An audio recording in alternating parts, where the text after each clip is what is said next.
గా గెలిచినాక so BRS అధినేత కూతురు సో కవిత గారు ఎంబడి మీరు ఎక్కువ తిరుగుతుండే.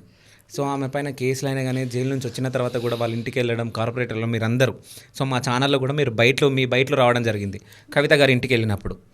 సో కవిత గారు జైలు నుంచి వచ్చిన తర్వాత కవిత గారి దగ్గరికి మీరు వెళ్ళి మాట్లాడడం ఇవన్నీ చేయడం జరిగింది. తర్వాత కేటీఆర్ని అరెస్ట్ చేస్తారు అన్నప్పుడు కూడా మీరు అందరూ బయట వేయడం జరిగింది మా ఛానల్లో. సో అంటే కవిత గారు ఇప్పుడు పార్టీ నుంచి బహిష్కరించడం జరిగింది. సో అది మీరు ఎట్లా చూస్తారో కవిత గారితో ఇప్పుడు మీ రిలేషన్ ఎట్లా ఉంది అంటే ఒక చెప్పానండి. ఫస్ట్ ఆఫ్ ఆల్ కవిత గారు నన్ను ఎప్పుడు అడగలేదు, నేను ఆమెను ఎప్పుడు అడగలేదు, నేను ఎప్పుడు ఆమెను అనలేదు. ఫస్ట్ ఆఫ్ ఆల్ ఆడ పాయింట్స్ ఏందో మాకు ఇంతవరకు తెలియదు. ఏంటంటే వింటున్నాం, చూస్తున్నాము, అది రియలా కదా అని మేము కూడా ఏంటిది మీరు ఏమి విన్నారు ఏంది రియలా కాదా ఇప్పుడు చెప్తుంది కదా, ఎమ్మెల్యేల గురించి వాళ్ళందరి గురించి ఇట్లా మాట్లాడుతుంది కదా. ఆమె ఏంటంటే ఫస్ట్ ఒక్కసారి ఏం ఆలోచించాలా కవితక్క అంటే, ఫస్ట్ ఆమె ఈ పొజిషన్లో ఇక్కడ ఉన్నది అంటే ఎవరి వల్ల వచ్చింది, మళ్ళీ బయటికి ఎవరి వల్ల వచ్చింది, ఎవరు తీసుకొస్తూ వచ్చింది, కొంచెమన్నా అక్క ఆలోచిస్తే బాగుంటుందని మేము కూడా అనుకుంటున్నాము.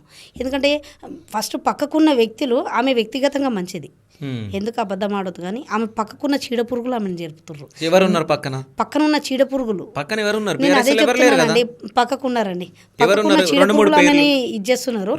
అక్క వ్యక్తిగతంగా చాలా మంచిది, ఎందుకంటే వాళ్ళ ఫ్యామిలీలో వాళ్ళకు కూడా ఇబ్బంది పెట్టాలని ఏం చెయ్యదు. వాంటెడ్లీ ఆ వ్యక్తిగత వాళ్ళు లేపుతున్నారు ఆమెని, ఏం కావాలా, నువ్వు ఇది అక్క, నువ్వు అసలు నీ వల్లనే ఇట్లా అయ్యింది, అది ఇది అని ఆమెను రెచ్చగొట్టి అట్లా చేస్తున్నారు అక్కని. కానీ ఇంకా అందులో ఏం లేదు. అక్క వ్యక్తిగతంగా చూస్తే చాలా మంచిది. పక్కన వాళ్ళు ఇక తెలుసు అక్కని ఇది చేస్తున్నారు కాబట్టి ఆమె కొంచెం డైవర్ట్ అవుతుంది మైండ్, కానీ ఇంకా అందులో ఏం లేదు. అక్క కూడా ముందు తెలుస్తుంది కాబట్టి ఆమె కూడా అక్క కూడా కూల్ ఉంటుంది అట్లా. ఓకే, ఒకవేళ కవిత గారు కొత్త పార్టీ పెట్టి సో ఎమ్మెల్యేగా సికింద్రాబాద్ నుంచి పోటీ చేస్తారా మీరు? నేనైతే చేయనండి. నేను ఒక చెప్పనండి, నాకు కేటీఆర్ అంటే ప్రాణం. ఓకే, ఇప్పటికీ చెప్తున్నా. కొంతమంది అంటారు కేసీఆర్ గారా కేటీఆర్ గారా అని. నేను కేటీఆర్ అంటే చాలా ప్రాణం నాకు. ఎందుకంటే వ్యక్తిగతంగా నేను చూస్తున్నా కదా, పద్మారావు అన్న తరఫు నుంచి నేను మళ్ళా అక్కడ భవన్కి వెళ్ళడం అన్నది చూడడం ఆ పద్ధతి.